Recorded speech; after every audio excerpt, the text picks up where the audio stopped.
Yes, Fadi TV ujimbandi tisakade kano mwasibye mutya muri mutya ngenda kubasaba musubscribing ate munyige hane kade bagita Fadi TV uji agave Namibia wali sabasije kabaka mu dwaliro munange bili abo bitebo bityo mongera kubanga musaba asobora kubanga ate yola kati wa Buganda afuti nakola ki nakasa nagamba nti sabasije kabaka agenda ate wabula ona abudde nagamba nti abo bona abamuvuma ku social media nti abalaba nitanyinza kuba wabudde kubanga amuvuma nti babera balabibwa abantu nti mitwale ebiri agamba nti mitwale ebiri kina kinza kola ki kina kizinza kumujjako katikiro bwate bwagambe yagamba nti abamuvuma abalaba naye tasobola kuba wabudde olw'ensonga nti namba yaabwe entono nnyo nti okubawo obudde wabula tumanyi bavudde nga bakola ki nga bagamba nti katikiro nti takoze kyamaanyi nti ku bulamu bwa Kabaka n'ekifo kitakoze ki atakitambuza mujjukire ekisanja kya katikiro kyaggwako dda wabula Kabaka ndowooza yakyamwagala okubanga ali ku kifo kino jjukira bangi abeewandiisa abagala okubanga badda mu kifo kino ekyowa katikiro wabula ate jjukira Kabaka asiima busiime simanyi baani abagamba nti waliwo abeewandiisa kubanga ndabayo ebitambulatambula nti waliwo abeewandiisa naye nze ndaba kiyinza obutaba kituufu olw'ensonga nti abagenda ku bwa katikiro tebeewandiisa nga bulaba bino ebya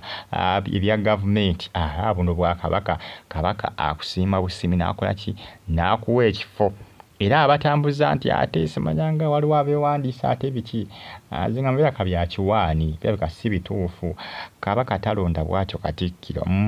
tamulondera tabalonda ng'ayita mu mpapula just asiima busiimi naye ng'ekisanja kya katikiro kyazipita mayiga kyaggwako dda ekisala kyaggwako dda ndooza kati Kabaka yakyamwagala akole ki asigale nga kwali wabula onabule n'akasi n'agamba nti Ssaabasajja e Namibia gyali bali mu kumujjanjaba bulungi bali mu kumukolako very asooka akola ki asooka nga atirira era n'akakasa n'agamba nti Kabaka agenda kubadda essaawa yonna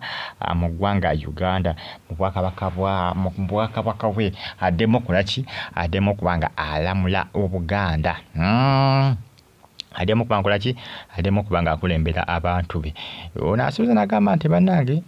Uganda mwina okutwaliza mu Uganda yonna Abaganda mwina kukosa tribe zonna okutwaliza omanyi Buganda tebasosola tribe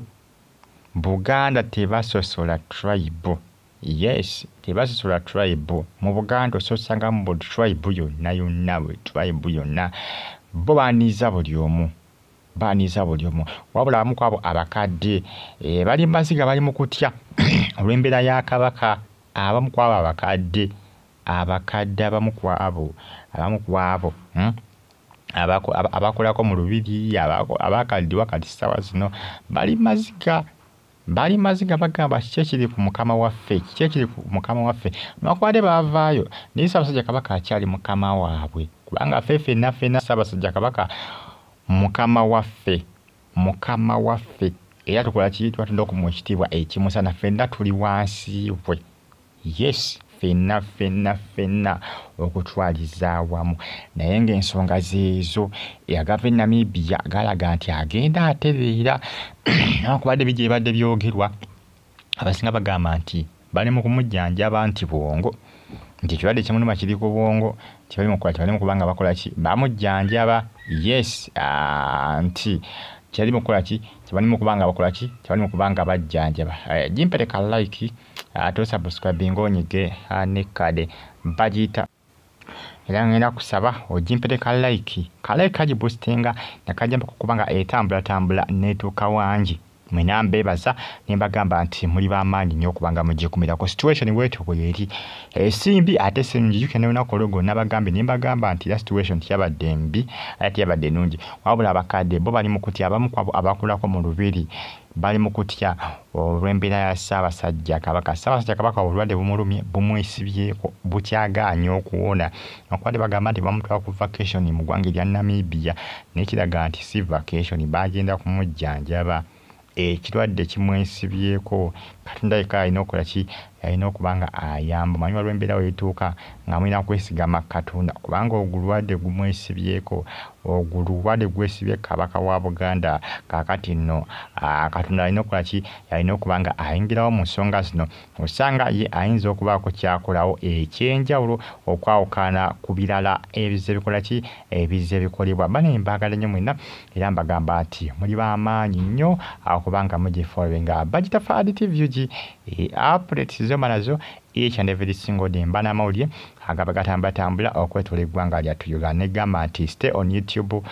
platform tosigale nga ogikumiddeko bagitafa ADTV omukadde bambi amukwabo abakadde abakola mu lubiri abakolanga mu lubiri emyaka egyayita bwatu bakoze ki bwatu bavudde nalaga okwennyamira nalaga n'okutya olw'embeera ya kabaka agamba nti kibadde nga kyesibye kabaka abasinga batyamu lwaki nga kimwesibyeko ekirwadde kitawuna sitole kiki kyobula abasinga bakoze ki babikwasiza Katonda bwe bituuse ng'amazima byetaaga kwasa Katonda embeera lwo bwetabuka nga Katonda alina okuba nga ayingirawo mu mbeera eyo okuyambayambako yes okuyambayambako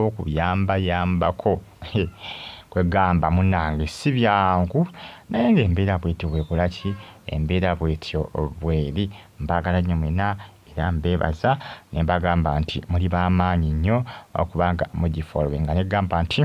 comment section weri abubaka bontera mu comment section tosigale nga ogyekumiddeko mwabali Qatar, Saudi, Oman bagamba nti muli babode nnyo okubanga mufollowinga updates zomba nazo each and every single day bagitafa ADTV izugi mpamita kabaka wa Buganda ndozo lengera olubiri